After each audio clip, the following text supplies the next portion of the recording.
Assalamualaikum warahmatullahi wabarakatuh. Marilah kita mulai pertemuan kita dengan basmalah. Bismillahirrahmanirrahim.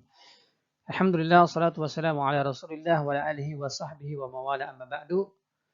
Nah, sekalian yang dirahmati Allah, kita bersyukur kepada Allah atas segala nikmatnya dan kita berselawat kepada Rasulullah sallallahu alaihi wasallam. Nah, sekalian, kembali kita bertemu di pelajaran kemuhammadiyahan, yaitu untuk kelas 11, di mana pertemuan kali ini kita akan bahas tentang masih matan keyakinan dan cita-cita hidup Muhammadiyah sebagai landasan ideologi perjuangan Muhammadiyah. Dan ini adalah pertemuan ketiga, di mana pertemuan pertama kita sudah membahas tentang pengertian, kemudian sejarahnya, dan juga fungsi serta sistematikanya. Dan di pertemuan kedua saya sudah berikan slide-nya tentang penjelasan angka pertama dan angka kedua. Dan di kesempatan kali ini kita akan membahas tentang penjelasan angka ketiga dan keempat. Saya kira bahwa kita masih ingat ada 5 angka di dalam matan keyakinan dan cita-cita hidup Muhammadiyah, di mana angka pertama dan kedua merupakan ideologi Muhammadiyah, keyakinan-keyakinannya tentang dasar-dasarnya, tujuan dan cita-cita hidupnya. Kemudian juga tentang pandangan Muhammadiyah mengenai agama Islam dan agama yang baik yang dibawa oleh Rasulullah maupun agama yang dibawa oleh para nabi sebelum Rasulullah SAW. Bahwa itu semua untuk memberikan kebahagiaan lahir dan batin bagi seluruh manusia. Nah, ini yang kita akan bahas hari ini, yaitu penjelasan angka ketiga dan keempat, di mana angka ketiga dan keempat merupakan paham agama menurut Muhammadiyah. Jadi bagaimana kita memahami Islam menurut manhaj Muhammadiyah. Ini sangat penting. Nah, di sini disebutkan di dalam matan keyakinan dan cita-cita hidup Muhammadiyah, Muhammadiyah dalam mengamalkan Islam berdasarkan A. Al-Quran, yaitu kitab Allah yang diwahyukan kepada Nabi Muhammad SAW, B. Sunnah Rasul, penjelasan dan pelaksanaan ajaran-ajaran Al-Quran yang diberikan oleh Nabi Muhammad SAW dengan menggunakan akal pikiran sesuai dengan jiwa ajaran Islam. Dan angka keempat, Muhammadiyah bekerja untuk terlaksananya ajaran-ajaran Islam yang meliputi bidang-bidang yaitu akidah, akhlak, ibadah, dan muamalah dunyawiyah. Bagaimana penjelasannya? Nah, di sini ini yang kelima ya, nanti kita akan bahas, yaitu tentang peran dan fungsi Muhammadiyah dalam kehidupan berbangsa dan bernegara. Nah, ini sekarang kita belajar tentang penjelasan angka ketiga dan keempat. Di sini disebutkan bahwa Muhammadiyah dalam mengamalkan Islam. Nah, mengamalkan Islam. Di sini ada kata mengamalkan Islam. Berarti Islam itu harus diamalkan, dikerjakan dengan segala sesuatunya. Nah, maka di sini dalam mengamalkan ajaran Islam, umat Islam itu terpolarisasi dalam beberapa kategori. Kategori yang pertama adalah kategori alim. Jamaknya adalah ulama, ya. Itu orang-orang yang benar-benar menguasai ilmu agama. Dia bisa bahasa Arab, dia paham tentang ilmu-ilmu tata bahasa, nahwu, sharaf dan balaghah dan seterusnya. Dia hafal Al-Quran, hafal hadis, dia tahu ilmu tafsir, dia tahu mensarah hadis, dia tahu cara mentarjih hadis dan seterusnya. Ini adalah orang-orang alim. Orang-orang yang betul-betul menguasai ilmu agama. Para ulama. Ya. Itu yang pertama. Ini adalah orang-orang yang tertinggi dalam mengamalkan agama Islam. Karena pengamalannya mereka paham betul Al-Quran dan Sunnah. Dan yang kedua adalah orang awam. Orang awam itu orang biasa-biasa saja yang pemahaman agamanya masih sedikit, ya seperti kita inilah, gitu ya, masih awam ilmu agamanya. Nah, orang awam ini itu terdiri dari dua macam, yaitu adalah muttabi', dari kata ittiba, orang yang mengikuti. Muttabi' itu orang yang mengikuti, dia mengamalkan ajaran Islam dan dia tahu dalil-dalilnya. Jadi ketika misalkan dia dalam salatnya membaca Allahumma ba'id baini wa baina khatayaya kama ba'adta bainal masyriq wal maghrib. Nah, dia itu tahu dalilnya dan diajarkan dan dia sudah paham bahwa ini hadis menjelaskan ketika setelah takbiratul ihram maka yang dibaca adalah Allahumma ba'id baini. Itu dia orang yang muttabi. Kemudian yang lainnya dalam hal-hal ibadah orang-orang muttabi, orang-orang yang berittiba ini, dia ketika mengamalkan Islam, dia tahu dalilnya. Dia tahu, walaupun kadang-kadang tahu, tapi kemudian dia lupa.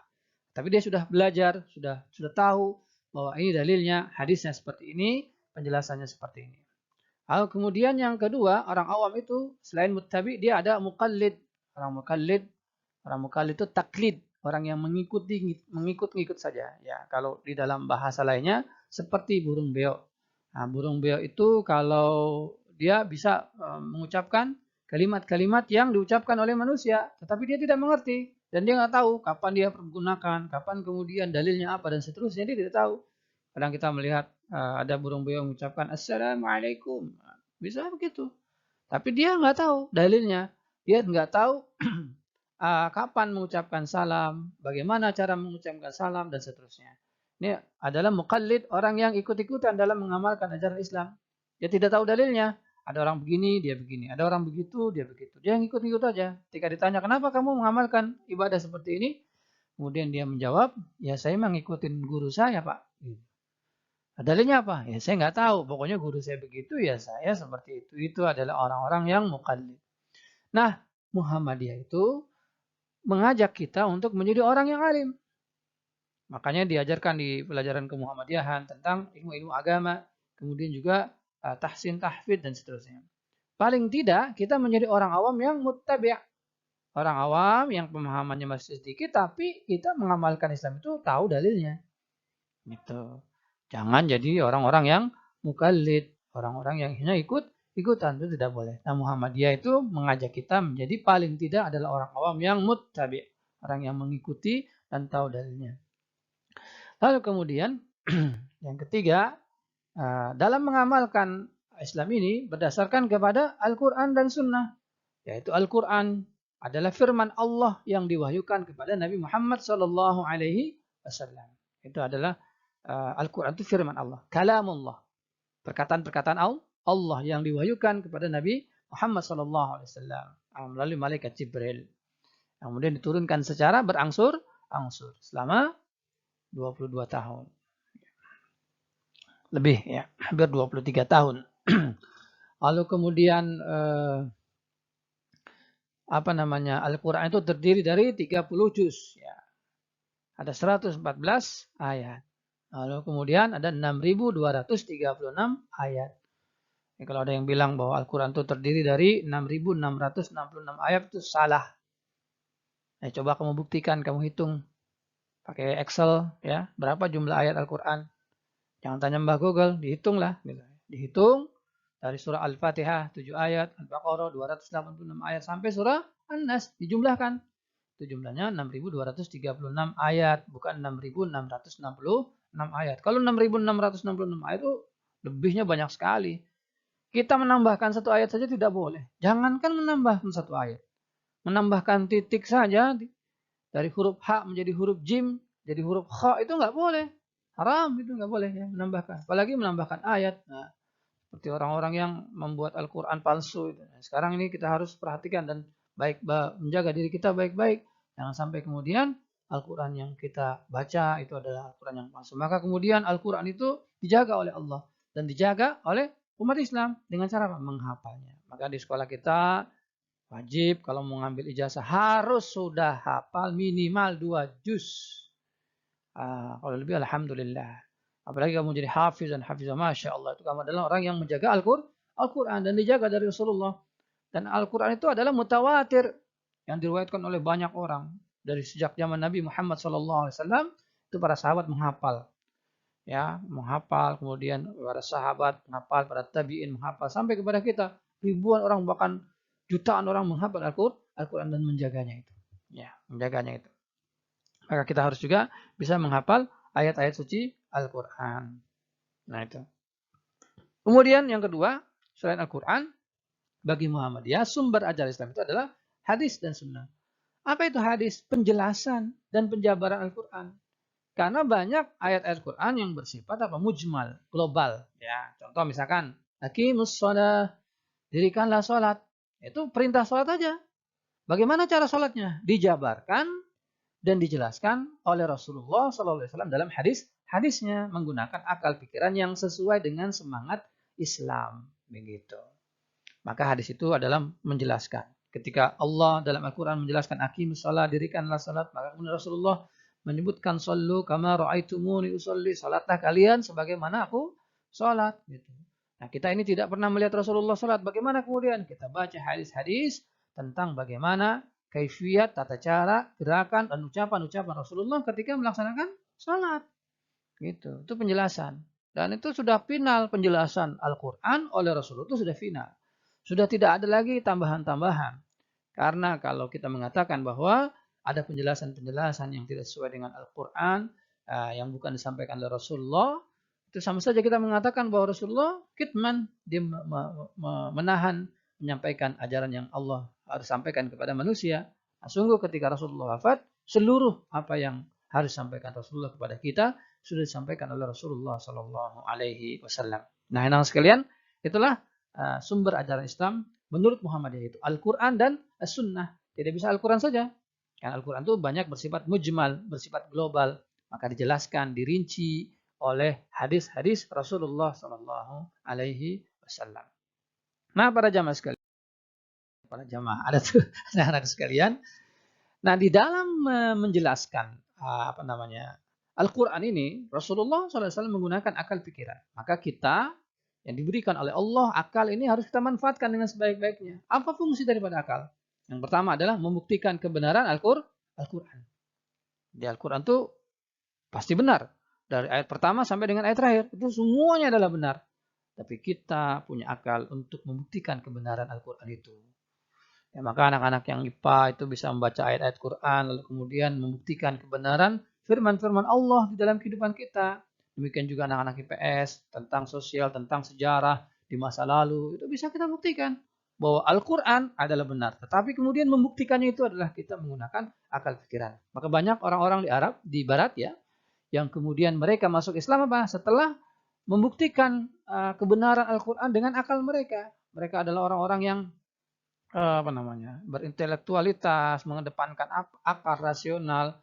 Maka kemudian rasionalisme Islam itu mereka menggunakan akalnya untuk membuktikan kebenaran-kebenaran Al-Quran. Jadi kalau kita diberikan akal nih, ya kita buktikan kebenaran Al-Quran. Dan mencari kebenaran-kebenaran dalam Al-Quran. Nah, perhatikan. Akal Allah berikan kepada kita untuk kita berpikir. Manusia itu kelebihannya adalah punya akal, punya berpikir. Kalau kita nggak berpikir, maka kita tidak akan dianggap sebagai manusia. Dalam sebuah kata yang di sebuah idiom ungkapan itu bahwa apa? Aku ada karena aku berpikir. Jadi kita ini ada karena kita berpikir. Kalau kita nggak pernah berpikir, tidak menambah intelektualitas kita, maka kita dianggap tidak ada. Semakin tinggi, semakin luas ilmu kita, maka kita akan dinyatakan ada dalam kehidupan kita. Orang-orang yang luar biasa pemikirannya itu sangat dikenal. Seperti Imam Syafi'i, Imam Abu Hanifah, dan seterusnya, Ibnu Sina, dan seterusnya, itu mereka sampai sekarang dikenal. Kenapa? Karena akalnya, karena pemikirannya. Untuk itulah anak-anak sekalian, mari kita manfaatkan pikiran kita, akal kita untuk kehidupan kita yang lebih baik. Jangan sampai akal kita hanya kita gunakan untuk apa? Main game. Nggak ada itu. Nggak ada namanya kebaikan di situ. Maka kita menggunakan akal pikiran kita untuk mencari kebenaran dan membuktikan kebenaran Al-Quran. Nah, kemudian selanjutnya ada macam-macam sunnah atau hadis. Ya, jadi hadis itu ada beberapa macam. Ada sunnah qauliyah, perkataan Rasulullah. Apa yang Rasulullah ucapkan itu adalah hadis Rasulullah. Misalkan qala Rasulullah sallallahu alaihi wasallam. Rasulullah sabda, "Innamal a'malu binniyat." Sungguhnya setiap pekerjaan itu tergantung pada niat. Itu perkataan Rasulullah. Yang kedua ada sunnah fi'liyah. Itu Rasulullah melakukan satu perbuatan. Atau perbuatan, lalu kemudian para sahabat melihat, Aisyah radhiyallahu anha, Rasulullah ummul mukminin melihat, lalu kemudian Aisyah menyampaikan kepada para sahabatnya. Begini loh, Rasulullah SAW kalau dia wudhu begini. Nah, itu pastinya apa? Rasulullah melakukan sesuatu, kemudian disampaikan kepada sahabatnya. Dan yang ketiga adalah sunnah taqririyah. Sunnah taqririyah itu adalah ketetapan Rasulullah. Jadi ada sahabat yang melakukan sesuatu, lalu kemudian mereka bertanya kepada Rasulullah, ya Rasulullah, aku melakukan begini. Bagaimana ya Rasulullah? Nah, maka kemudian Rasulullah menjawabnya, atau ketika dia mendiamkan berarti itu boleh. Lalu kemudian misalkan Rasulullah melarang, maka itu kemudian dilarang dan dia tidak melakukannya lagi. Nah, seperti itulah 3 macam sunnah yang Rasulullah sampaikan kepada kita, yaitu sunnah qauliyah, sunnah fi'liyah, sunnah taqririyah.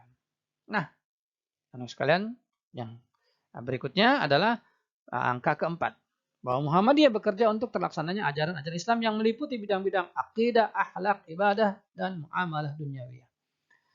Jadi ajaran Islam itu ada 4 bidang yang saling berkaitan. 1 akidah, 2 adalah ibadah, 3 adalah akhlak, dan 4 muamalah. Islam itu ya 4 hal itu, nggak boleh salah satunya ditinggalkan atau mengambil salah satunya saja. Akidahnya Islam tapi ibadahnya enggak, salah. Akidahnya Islam, ibadahnya Islam tapi akhlaknya enggak Islami.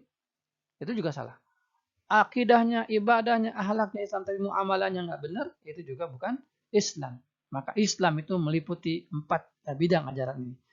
Kalau dalam bahasa Inggrisnya itu all for one, for one, one for all, ya, 1 untuk 4, 4 untuk 1. Nah, gitulah. Itu film Robin Hood ya. Baik, bagaimana pandangan Muhammad tentang ajaran Islam ini? 1, akidah. Akidah itu adalah keyakinan tentang tauhid, tentang rukun iman. Bagaimana keyakinan kita, ya, tentang kita memahami Allah Subhanahu wa taala, tentang malaikat, tentang Rasul, tentang hari kiamat. Itu adalah keyakinan. Yang kedua adalah ibadah. Ibadah itu ada at-taqarrub ilallah. Mendekatkan diri kita kepada Allah Subhanahu wa taala. Bil khudu' wal inqiyaz wa ta'ah, dengan berserah, dengan melaksanakan perintah-perintahnya, ya. Jadi apapun yang mendekatkan diri kita kepada Allah, yaitu adalah ibadah. Nah, ibadah ini ada 2 macam. Ada ibadah mahdhah, yaitu ibadah khusus, di mana tata caranya diatur oleh Allah dan ditetapkan oleh Allah. Kita tidak bisa membuat sendiri. Nah, ibadah mahdhah itu contohnya sholat, ya. Sholat itu dari mulai takbir sampai salam itu ditetapkan oleh Allah. Gerakannya, bacaannya, setelah ruku kita ngapain, setelah sujud kita ngapain, waktu sujud kita gerakannya, tangannya ada di mana, itu ditetapkan oleh Allah dan Rasulullah Sallallahu Alaihi Wasallam. Maka kita nggak boleh bikin-bikin dalam ibadah mahdhah. Hajinya ke Mekah, umrahnya ke Mekah, wukufnya di Padang Arafah, menjumrahnya di Jamarat, di Mina, dan seterusnya. Itu sudah ditetapkan oleh Allah. Tata caranya, kaifiyahnya sudah ditetapkan oleh Allah. Itu adalah ibadah mahdhah, ibadah khusus. Puasa itu dari terbit fajar atau selesai subuh sampai terbenamnya matahari atau salat maghrib. Kalau kita puasa dari jam 8 sampai jam 8 malam, ya bukan puasa. Karena puasa bukan seperti itu. Karena puasalah yang ditetapkan oleh Allah caranya dan Rasulullah Sallallahu Alaihi Wasallam. Yang kedua adalah ibadah ghairah mahdhah atau ibadah am, ibadah yang umum. Ibadah yang umum itu apa? Segala sesuatu yang kita kerjakan, yang pekerjaan itu diizinkan oleh Allah, dia tidak dilarang oleh Allah, maka itu adalah ibadah. Ya. Jadi tata caranya nggak diatur oleh Allah dan Rasulnya. Tata caranya terserah kita, tapi tata caranya kemudian juga hal yang kita lakukan itu diizinkan oleh Allah. Semisalkan belajar itu adalah ibadah. Tapi cara belajar, kapan kita belajar, apa yang kita pelajari tidak ditetapkan oleh Allah. Hanya yang diizinkan. Ya kalau belajar, caranya yang diizinkan oleh Allah dengan guru. Kemudian kita mencari ilmu dengan sungguh-sungguh. Mau belajarnya pagi atau siang, Rasulullah tidak mengatur. Kamu kalau belajar dari jam segini sampai jam segini, itu hadis Rasulullah nggak ada. Tapi belajar kapan saja, belajar di mana saja, belajar dengan siapa saja boleh. Selama yang diizinkan oleh Allah dan Rasulnya. Nah, kalau misalkan kita mau belajar tata cara membobol ATM. Nah itu nggak boleh. Karena membobol ATM itu mencuri. Dan kalau mencuri dilarang oleh Allah. Maka yang dibolehkan adalah apa yang diizinkan oleh Allah dan Rasulnya saja. Itu adalah ibadah ghair mahdhah atau ibadah am. Ibadah yang umum. Maka segala satu yang kita laksanakan. Seperti saya sekarang. Ini adalah ibadah. Dan diizinkan oleh Allah. Maka kita mendapat ilmu. Maka ini adalah ibadah. Bernilai ibadah di hadapan Allah Subhanahu wa taala. Mencuci piring di rumah bantuin ibu itu ibadah. Jangan habis makan piring dikotorin biarin aja. Itu enggak mau ibadah yang amah, ibadah yang ghairu mahdhah. kemudian mengepel. Ya, mengepel itu ibadah. Di rumah nyuci baju sendiri ibadah, rizka sendiri ibadah. Ya, ibadah itu. Bantulah ibu di rumah, bapak di rumah.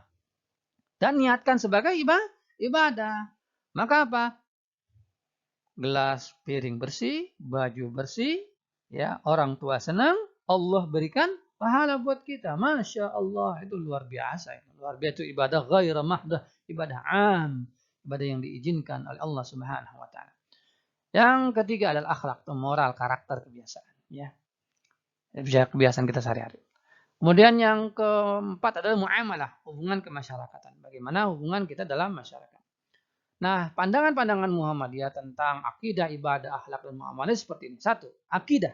Maka Muhammadiyah berpandangan bahwa akidah itu harus murni, terbebas dari kemusyrikan, tahayul, bid'ah, dan khurafat. Akidah kita harus bersih dari syirik, menduakan Allah, dari tahayul, mengatakan suatu itu ada padahal tidak ada, khurafat, percaya kepada benda-benda keramat, itu tidak boleh. Ya, maka akidah kita harus bersih, murni, terbebas dari kemusyrikan, terbebas dari penyakit TBC, tahayul, bid'ah, dan khurafat. Ya. Kemudian yang kedua, ibadah.